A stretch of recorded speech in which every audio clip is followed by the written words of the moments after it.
Ito yung mga gagamitin natin. Ito yung mga pupuputukan. Yan. Tapos, yung mga nakapasado na po. Ito yung mga galing sa Cavite. Kasi si tropa mo.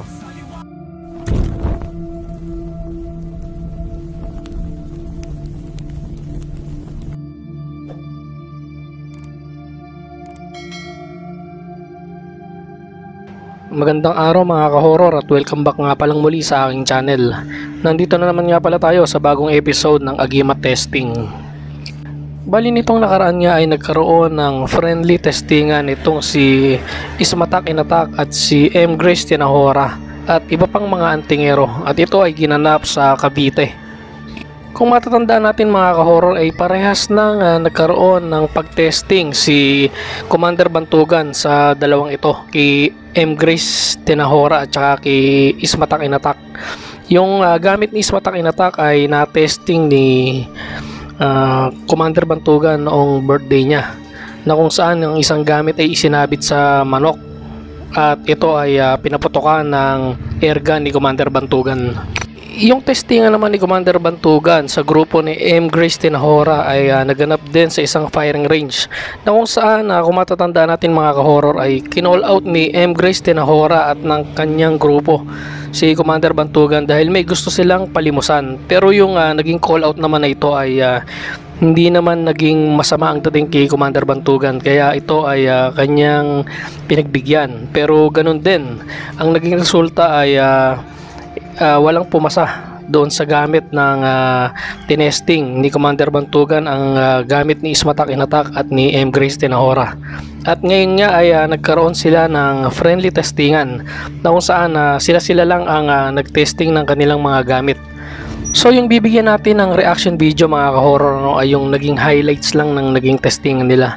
Kung gusto niyo namang mapanood yung buong testingan na ginawa ni M. Grace Tinahora at ni Idol Ismatak Inatak ay mapapanood ito sa kanilang mga YouTube channel. So ano pa nga ba ang iniintay natin mga ka-horror? Tara at panoorin natin ang highlights at sabay-sabay tayong magbigay ng reaksyon sa ginawang testingan ni M. Grace Tinahora at ni Idol Ismatak Inatak at ng iba pang mga antingero sa Cavite. So dito no mga ka-horror ay mapapansin natin na yung testingan pala ay ginawa sa isang firing range at ayan, kumbaga nagre-ready na sila. So halos isang dangkal lang yung pagitan doon sa gagawing testingan, at yun, pinakita na rin yung bala na gagamitin. So yan na, magsasalang na sila mga ka-horror. So hindi ko alam kung sino may-ari nung isinalang na ito, parang si M. Grace Tinahora. So tingnan natin mga ka-horror. So yan mga ka-horror, at sisimula na ang unang testingan. So yan nakaload na yung bala doon sa magazine, at hindi ko alam kung anong klaseng baril yung gagamitin dito, pero sigurado malakas na kalibre ng baril to.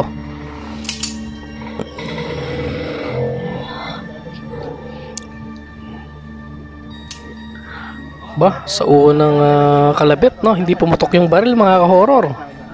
So yan tetestingin ulit.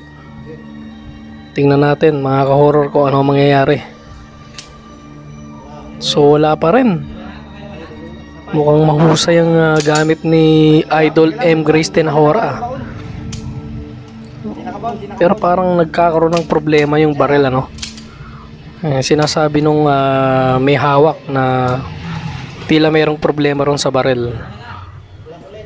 Pero maaari rin na may pamigil yung gamit dahil yun nga, hindi pumutok Dapat kasi yung unang bago nila pinaputokan doon sa nakasalang, tinesting muna nila kung talagang puputok yung baril So ngayon tuloy parang hindi sila magkaintindihan kung may problema ba yung baril o wala, pero dito ay dineclare nila na pasado yung unang gamit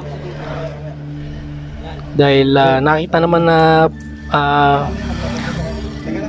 kumakalabit yung baril kumbaga yung pin pumapalo pero hindi pumuputok yung bala.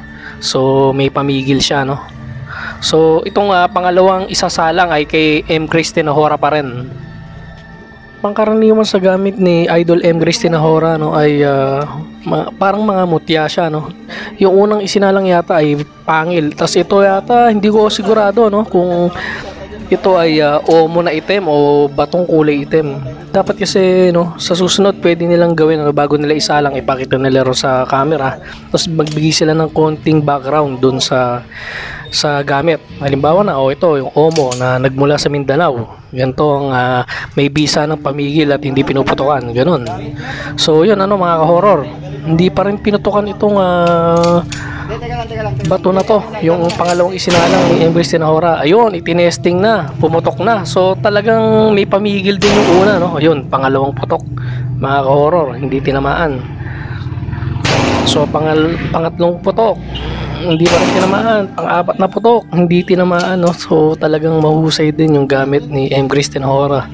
At ngayon nga ay nakakasigurado na tayo na yung baril ay pumuputok. So yun, pinakita ni M. Grace Tinahora. Ayan, parang bato na kulay itim. So mahusay din yung gamit na to. So dito na tayo sa pangatlo na tinesting, mga ka-horror. Ito naman, hindi ko kilala yung nagsalang, siguro kasamahan to ni M. Grace Tinahora. At ito ay siguradong taga Cavite. At ang isinalang niya ay isang medalyon. So yun, sa pool, tinamaan yung medalyon. So ibig sabihin, mga ka-horror, napatunayan na natin na yung baril na ginagamit ay talagang pumuputok.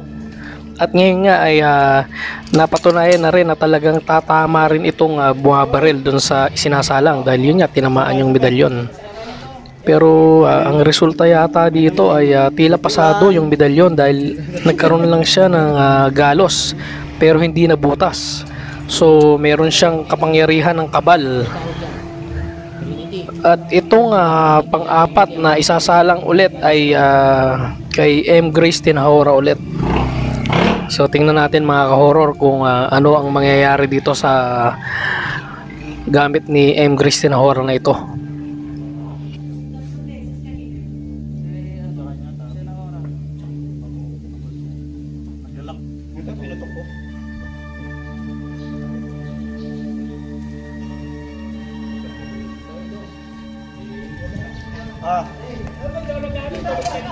So yan, mga ka-horror, at nakasalang na.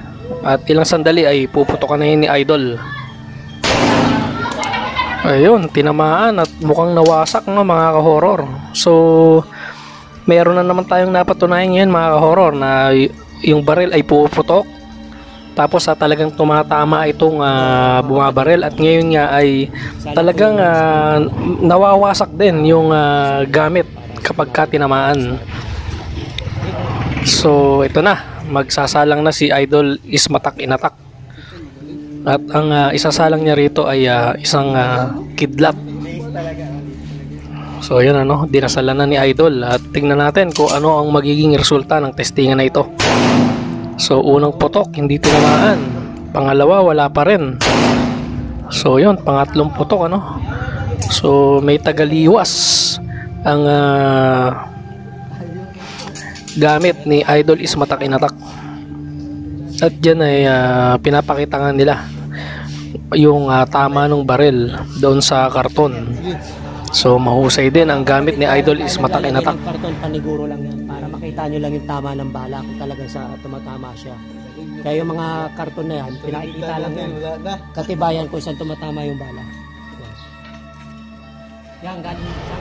Dito nga ay magsasalang ulit yung may-ari ng medalyon na pumasa kanina.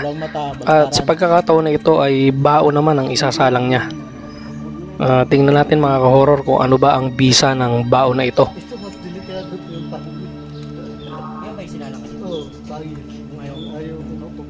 So yun, pinakita yung magazine, loaded talaga ng bala. So tingnan natin, mga ka-horror. Nako, unang putok pa lang, wasak ang bao. So hindi pasado ito, nawasak sa unang putok.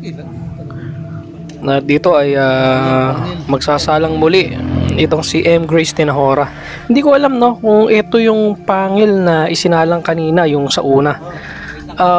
ito rin kaya yung pangil na pinaputukan ni Commander Bantugan dati. Kasi parang ano siya, no? Kamuka. So dito, no, unang putok, tila tinamaan na yung gamit. Ayan, tinignan niya nung bumabaril at yun, confirm. Tinamaan at butas nga raw yung gamit. So hindi pasado ito. So yun ang mga ka-horror, ano? At gaya nga ng sinabi ko ay yung highlights lang ng testingan nila ang ipapakita ko at bibigyan ko ng reaction video. Actually mahaba pa yung video na ito, no? Meron pa tong part 2. So kung gusto nyo mapanood yung iba pang testingan o yung kabuuan ng testingan nila ay maaari nyong dalawin yung kanilang mga YouTube channel at naka-upload ito doon sa kanilang mga channel. Kung ako naman ang tatanungin nyo mga ka-horror kung ano ba ang reaksyon ko dito sa testingan nila ay okay naman yung naging testingan nila. At isa pa, ano to, less pressure dahil friendly testingan ito. At hindi tulad ng mga nagko-call out ka ng mga pangalan para ipatesting yung gamit mo. So pagka ganun kasi may konting pressure. Pagdating naman doon sa bisa ay nakita naman natin mga ka-horror, di ba? May mga pinutukan na talagang nawasak, may mga pinutukan na hindi tinamaan, meron namang talagang hindi pinuputukan. So maaari talaga na may bisa yung mga gamit nila. At yun nga lang, iba pa rin talaga kasi kapag ang gamit ay ipinatesting sa talagang malakas ang panudla gaya ni Commander Bantugan. Kasi kumbaga yun talaga, kapag ka nakalusot ang gamit mo sa kanya ay siguradong malakas ang bisa nito.